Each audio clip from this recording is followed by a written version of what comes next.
Hello ladies and gentlemen, it is me again, Insane Gorilla, and welcome back to my channel. This is a Warhammer What If, for what if Deku was a space marine from the 30k galaxy, before it went to 40k. Now you may be asking, why 30k? Well, a Pacific Legion lost a member along the way. One of its Terminator, sergeants. This sergeant ended up on Earth, fell in love with an Eldari woman, and had 2 children. Yes, this is where Izuku is going to have a sister called Izumi, or if you hear me say Zoom, short for, Izumi. And obviously Izu for Izuku, or Deku. If you hear me say Deku, then you know, yeah. Other than that, I hope you all like, comment, subscribe for more, and I'll see you all in the next one. Peace. I don't actually have a wilderness part for this, so excuses. Boom. An explosion would happen deep within a forest. Mainly the forest up in Alaska, or somewhere near Alaska. A man, or thing, if any civilian was nearby to describe it, would be face down in the dirt. Oh, would be the grumbling noise coming from it anywhere. As a clawed hand would press against the ground, as another hand would go to one of its knees. Oh. His voice would sound again, clearly male. Oh. Ow. What in the Emperor's name was that? He'd shake his metal head. What the? Where on the throne of terror am I? He'd stand up. This is Sergeant Hazashi, the spirit, or vengeful spirit. Captain Abaddon, are you there? Logan, come in. Hello? Does my Vox even work? Hello? He'd say through his Vox. Gets nothing. Throne. Where am I? If I can't reach the vengeful spirit, then I must find a way back to the Imperium.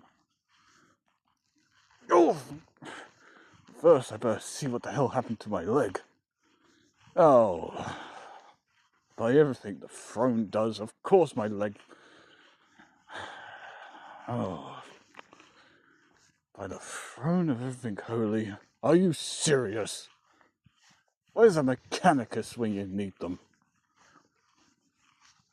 Oh, I swear those tech priests of Mars put together marvelous items like this, only for the leg stabilizers to go bust. Ugh. Come on, you stupid piece of junk. I swear I might as well just have made this thing myself. Although I don't think it would have gone well, but oh well. Figure of speech. Hello, everybody on this damn Vox. He would shout back down to his Vox again, after he remembered that he had left it on. And if there's any Mechanicus out there, sorry, I don't mean to insult your great works, but come on, the leg stabilizer's screwed! Static. Nothing. Yep, I'm definitely on my own. Hold on, Hazashi, you fiddled with some stupid shit and now you're somewhere you don't know. And people say you're dumb, but I'll say you're a genius, But on this, I am definitely calling myself stupid. He reaches up with his lightning clawed hands as he takes off his helmet.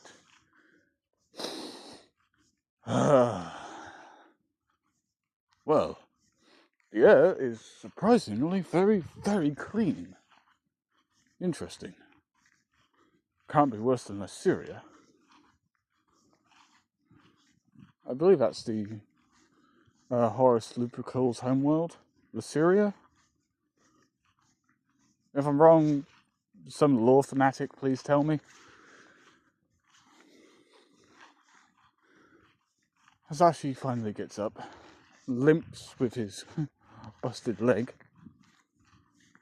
As he stomps around, he sees the local wildlife.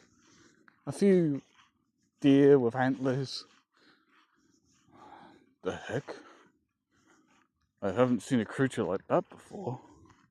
Yeah, creature. Hasashi holds out a hand, only for the deer to quickly run away. Well, ain't you just a rain of sunshine? He hears behind him. Please tell me that's not a predator. Oh, who am I kidding? Of course it is. Hasashi turns around, whirling a salt cannon, ready to blast the thing into pieces, only for lightning to hit a brown bear, killing it. Throne. Psyker. Wow, and Astartes from the Monkai. A feminine woman would, or a feminine voice would say, Eldar. Hasashi would hold up his, mini cannon to be precise, because there's a minigun. Hades, Astartes. Looks like you and I are both stranded here. Hasashi looks over her shoulders to see that there is an Eldari craft covered in vines and, sneakily hidden. Who are you? Hasashi would lower his weapon, now wanting to know who this Eldari woman is. Name's Inko. Nice to meet you, Mr. Astartes. Hasashi Midoriya. Ooh, nice name for a Monkai. Easy to remember. And you're from Miss Inko? Ufwe. Craftworld, Ufwe. Haven't heard of it. I'm surprised you haven't. We usually try to keep ourselves out of the inferior races way, because we truly don't care about you. But considering you're the only one from, whatever dimension from the dimension we know of, you're my only hope to keep me sane around here. Dimension? Yes, you came through the warp. The warp? It's dangerous to go through the warp. Unprotected, that is. And yet you came out without a scratch. And I sense no taint of the darkness on you either. No, what? Surely you're... Oh. She laughs. What are you laughing about? Hasashi would say, slightly irritated. Oh, this is rich for a Monkai. Your precious emperor didn't tell you, did he? Tell us what? Hasashi would start getting even more annoyed now, because this woman was starting to get on his nerves. Chaos. Chaos? Wait, I heard of that. Captain Abaddon was saying something about chaos from a random world that I didn't really get to see. Apparently some great library was set on fire or something. Or a museum that still is being used even now. apparently this priester or something like that said something about chaos, how it can corrupt everything that it touches. Well, that guy definitely knew what he was doing, and what he was talking about. Yes, chaos. Chaos can corrupt anything. And since you didn't get corrupted instantly, then that means you have some sort of immunity to chaos. How quaint. And how very fruitful. If you'd like, I can show you all that we know about chaos, and how to counteract it without having to use faith. As your emperor is most probably trying to wipe out everything to do with faith. You don't need to believe in anything, just to know that everything can be killed. Eventually. It sounds like you have experience with this. Of course. I've already had to deal with several Slanesh demons. What? Slanesh. The Prince of Pleasure and Excess. You could say the same being that destroyed 90% of my race on our homeworlds. You must have some serious balls then for saying that name. Saying its name. It's called the Great Enemy. And Slanesh is the greatest of enemies.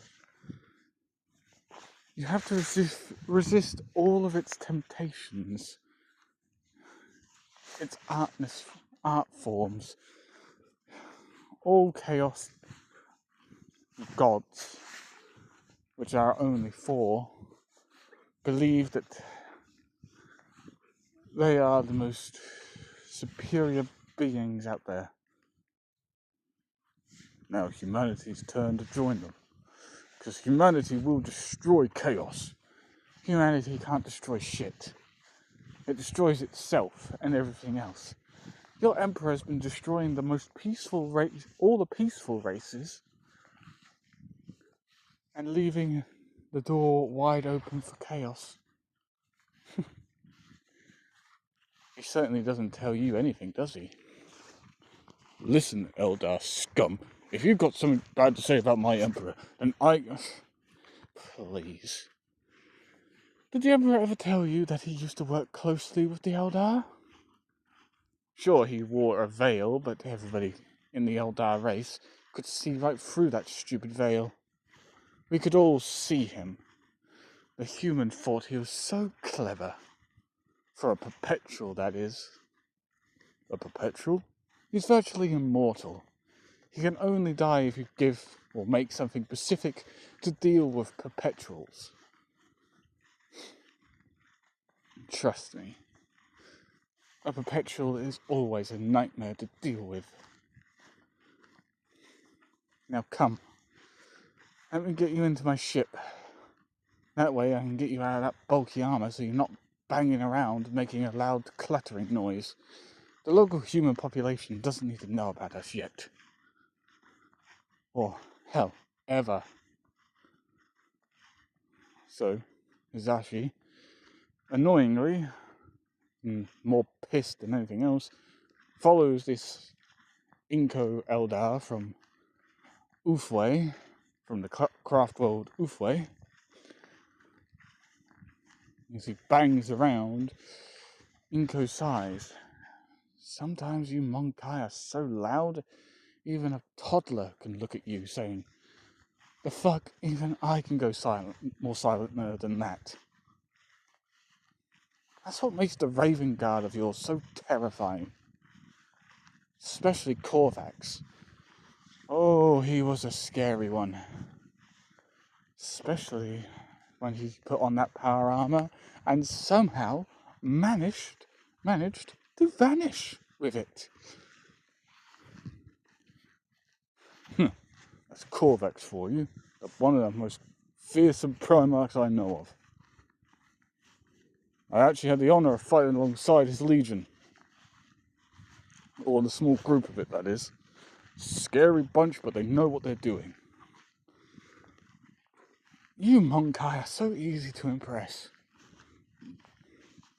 A little dazzle show here, a little dazzle show there, and you're all blinking like starved children. Listen, Eldar, Inko, call me by my name, not by my race. God, you guys are racist. I gave you my name, Mr. Hasashi, and you gave me yours. I'm using yours, so use mine. Fine. Inko, thank you. How did you end up here? Inko would look at him, thanking him for changing the subject. Quite easy. Would you like the short version or the long version? Keep it short and simple. Easier that way. Fair enough. I was flying around after having a bit of a, argumental spat with one of my superior, Eldar. I was soon on my way to Farseer status, which is a leader for my craft world. One of my former instructors and I got into quite a spat. I left. Something happened off the port side of my ship. I tried to eject. Systems malfunctioned. And the next thing I knew, I was waking up, faced into my control panel, my ship half buried all the way up in dirt. Of course, when I stepped out, I realized I was on what I thought was a maiden world. Until I looked around and realized that, no, I wasn't on a maiden world. Monkai were here. Monkai meaning human, right? Yes, Monkai, monkey. Oh, great. Anyway, half of the humans leave me alone. The other half, not so much. The half that do come close for bodily harm end up pretty much having their minds erased and kicked back to wherever they came from. So you don't kill them. No, not really. I don't particularly want blood on my hands. The only time I actually had to kill something was that bear that tried to kill you.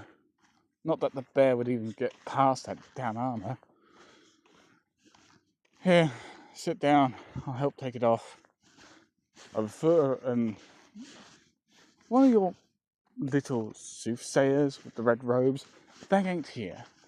You can either sit in that armor and stink, or let me take it off.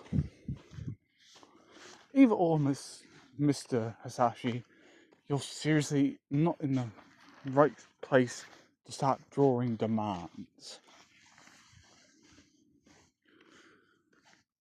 So, with reluctance, Hisashi allowed Inko to take his armor off. They end up spending all their time together, walking around. Inko had to manipulate a few things here and there to get a suit big enough to hide all of Hisashi, considering of how big and buff he is. And they both pretend to be husband and wife. Inko cuts her ears painfully to where they are so short that they look like regular ears. It hurts like a bitch. And Inko knows it hurts like a bitch because she's the one who cut her ears that size. Now, Hisashi did help to bandage her ears. Time goes past. They live to a very old age in human terms, and they still look right as rain. Like, they haven't even left their 20s. So they fake their deaths before anybody could, well, call the cops on them. They do this around about 38 different times. Until the first quirk appeared.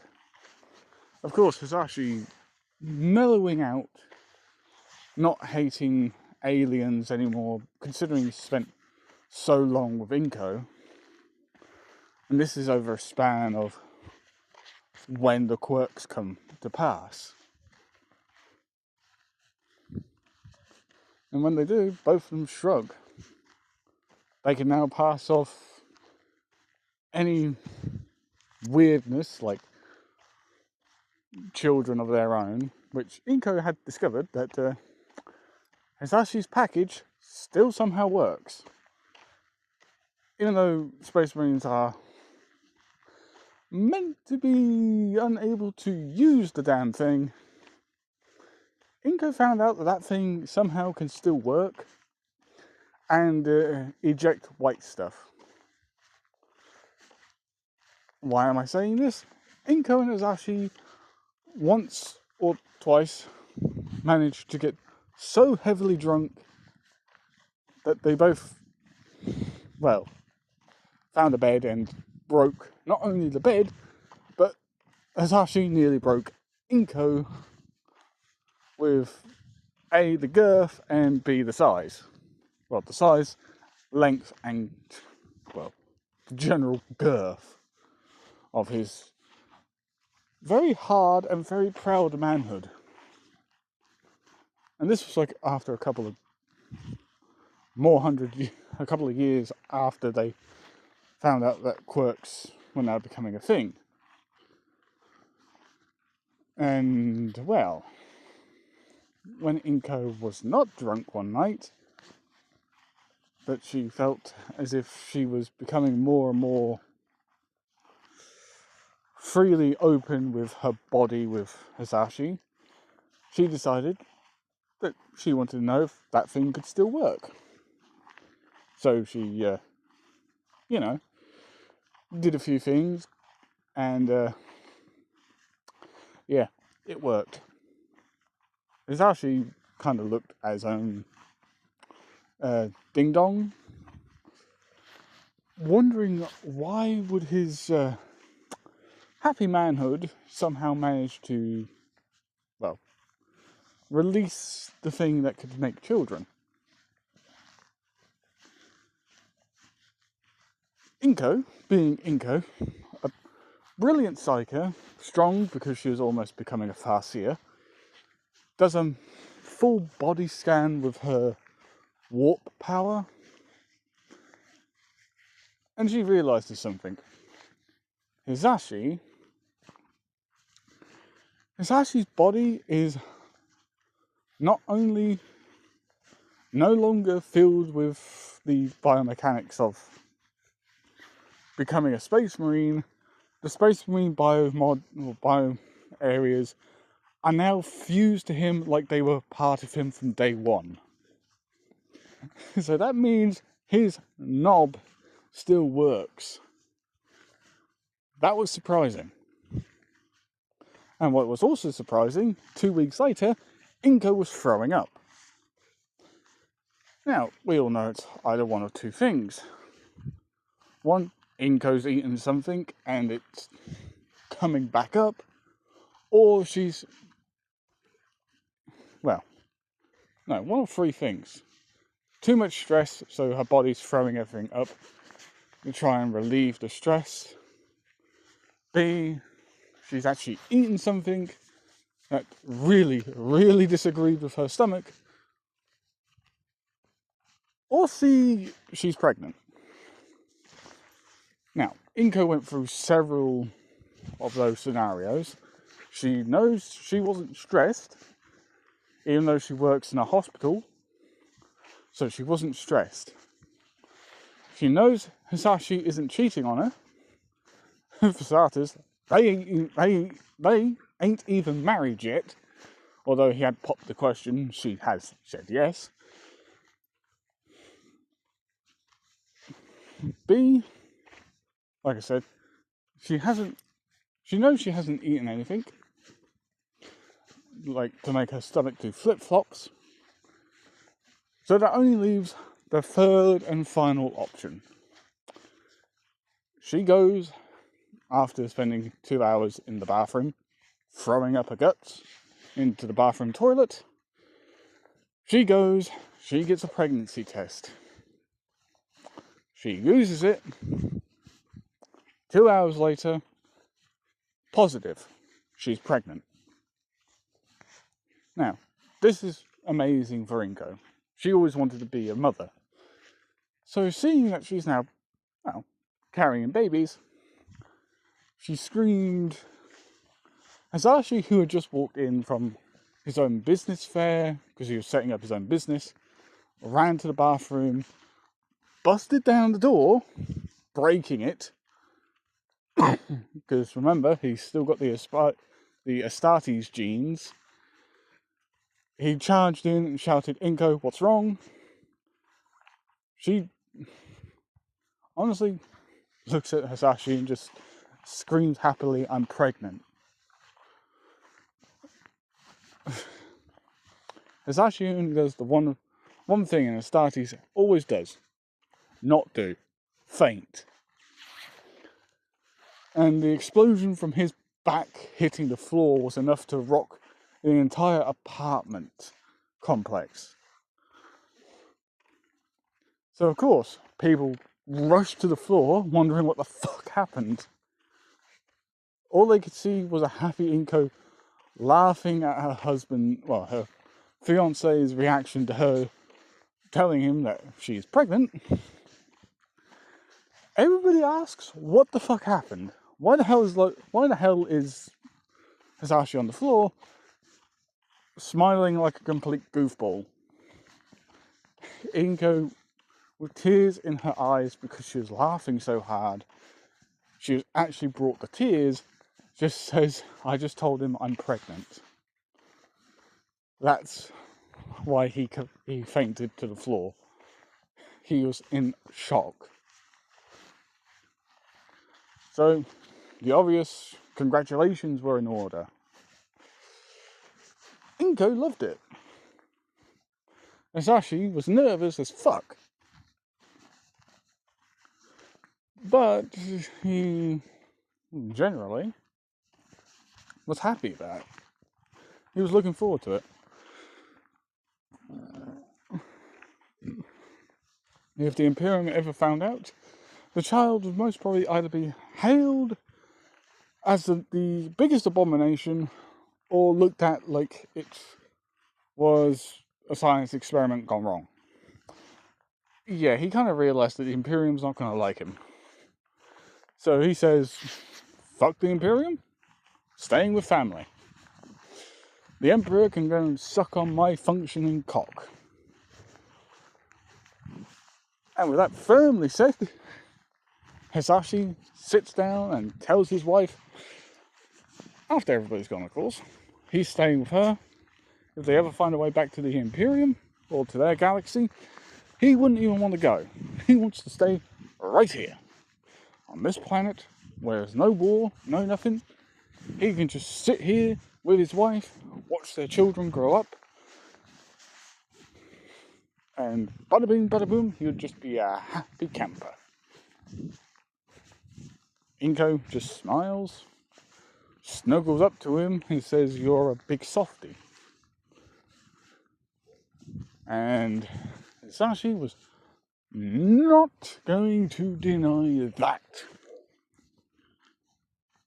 Hell, he said, "I'm a big softie, yes, but this big softie is going to teach my son, or our son, if we have a son, how to be an Astartes. Because I want that to be a career job for my agency." Inko looks at him with a narrowed eye, or narrow eyes, because of both of her eyes. She basically says, in that accusing tone, "You're not planning to make an Imperium 2.0, are you?" She looks at him, squinting, annoyed. Hasashi smirks and says, "Nope. They're going to be for people who are quirkless, so they could become something even better. A force that can hold their own against villains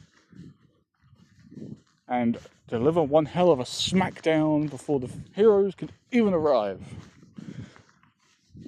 Ingo still has her eyes narrowed at him, but concedes. The pregnancy goes like usual. Ingo smiles as she welcomes her baby boy, Izuku Midoriya, into the world. And then she pushes out the second, and she calls it Izumi, because it's a girl. Both children grow up. They don't go to the quirk doctor because they don't particularly care if their children have quirks or not. Both of them know that they won't actually get quirks because they don't belong in this universe at all.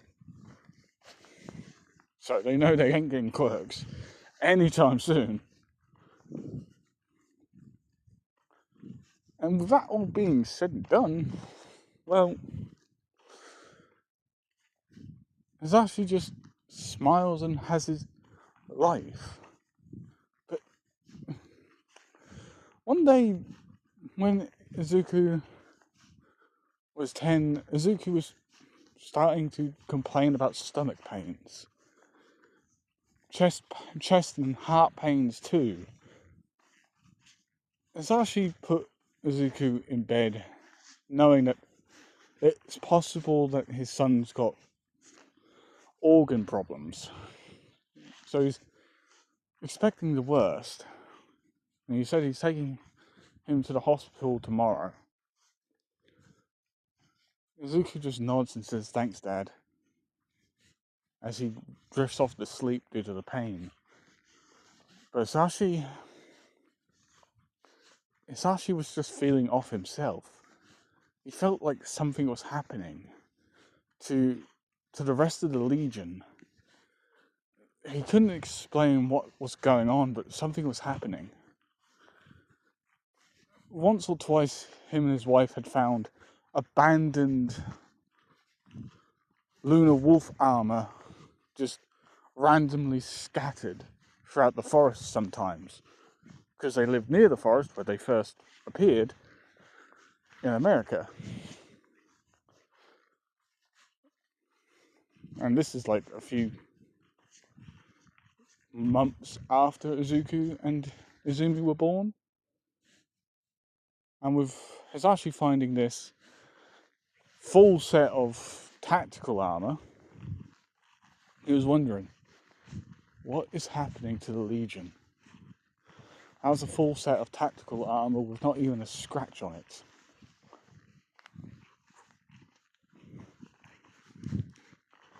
Inko walks in and whispers, "What's wrong, honey?" Hisashi looks back. "Inko, something's wrong with the Legion. I can feel it in my heart. Like something is wrong. Terribly wrong." "Am I crazy?" No, baby. No, baby, you're not crazy. If you think something is wrong, then something is wrong. I trust your instincts. God, that's gotten us out of a lot more trouble than you think." Thanks, Inko. You're welcome. Come on, let's go to bed. Izumi's coming. She wants to spend time with Izuku because she's worried about him. You go to bed. I'm staying in here with Izuku. Then if you're staying in here with our children, then I'm staying. Inko uses her Eldari powers to pull in, several big mattresses for herself and for Hisashi. Izumi walks in and she curls up next to her brother, crying, saying, Izu, please be okay." Next day, full-out pandemonium. Izuku was coughing up blood.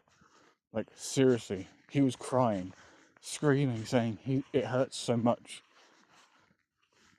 Hasashi, using his, Space Marine strength, lifts up his son, shouts at Inko, telling her to call the hospital, saying that he's bringing in his son.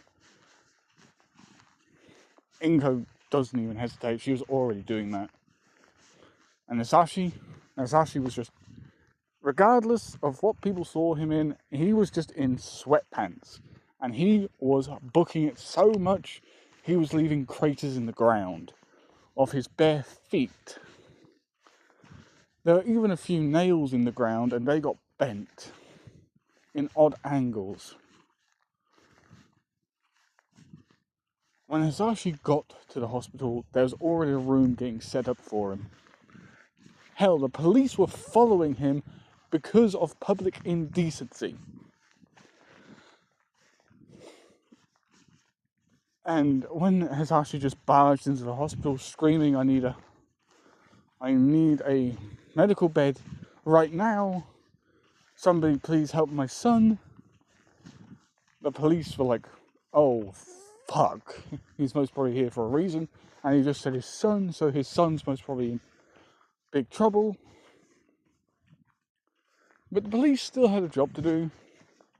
But they did help Hasashi quickly move people out the way so they can get Hasashi and some of the medical staff into a room. Hasashi put Izuku on a bed, and the doctors and nurses gently tried to pull him to the side so they can get their work done. Hasashi would not leave.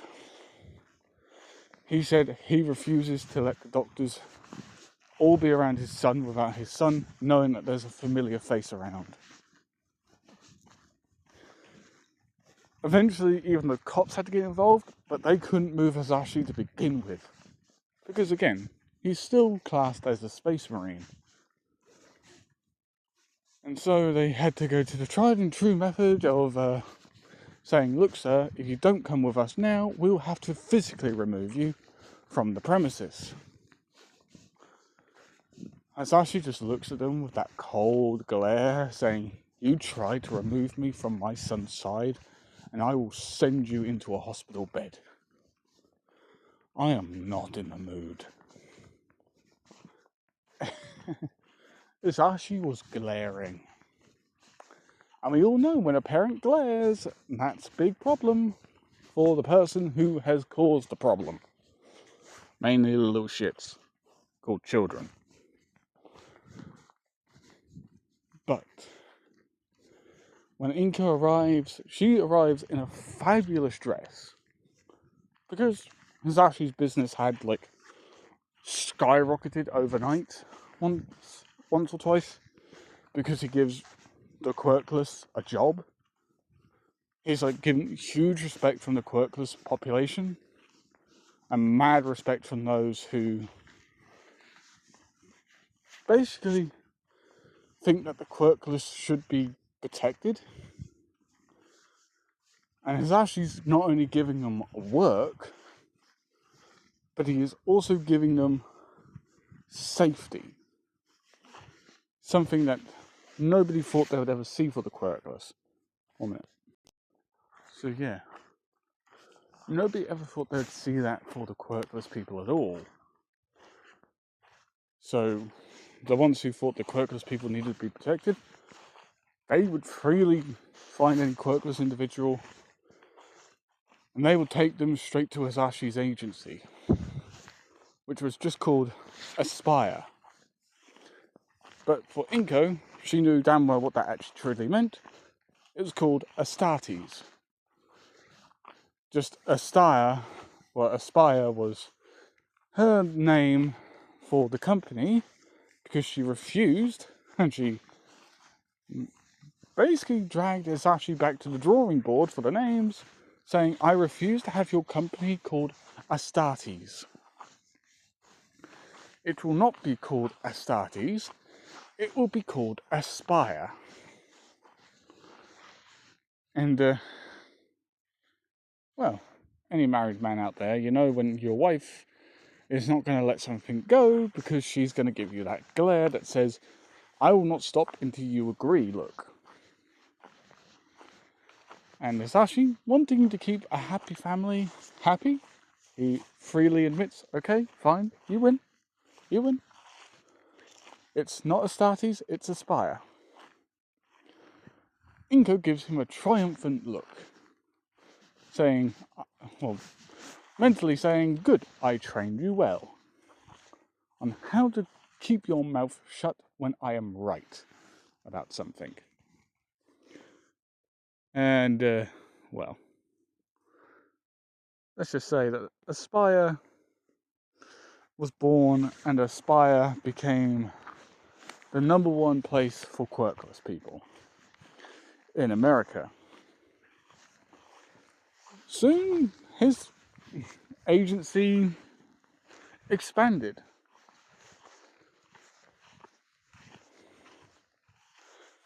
But obviously, this took several years to do. And then, well, back to the present, Mizuku had this happen. Inko gives Hisashi some big clothes for him to wear, saying, here you go, you big dummy. Go and get changed. I will tell the cops what has happened. So Hisashi was basically just given a slap on the wrist and told, don't do it again. And Hisashi just looked at Inko, thanked her by giving her a kiss on the lips, and generally just standing by their son. Izumi was there. The doctors pretty much had finished giving Izuku the checkup. And what they found out shocked them. Dr. 1, Mr. and Mrs. Midoriya, both look, yes, that's us, as I should say. Well, I don't know how to say this, but your son is going through some sort of metamorphosis. Hisashi narrows his eyes along with Inko. The doctor doesn't see this because he's looking at his papers. Your son seems to be growing extra organs. Like, naturally growing them like they were a part of his body. He's got 2 intestinal tracts. He's got 2 extra hearts. His primary heart and his secondary one that is growing. He's got an extra lung growing, which I don't know how that is even possible, along with the extra heart and organs. And his brain seems to be expanding along with his skull in general. All in all, he should be getting better around about 2 to 3 weeks. Inko and Hisashi just sigh in relief. Izuku's going to be okay. Their son's going to be okay. That is all they needed to know. Well, until Hisashi hears a beeping from his phone. He looks at it and his eyes pale. He whispers, we got a problem, to Inko. And that is where I'm ending it now. I hope you like, comment and subscribe. See you all in the next one. Peace.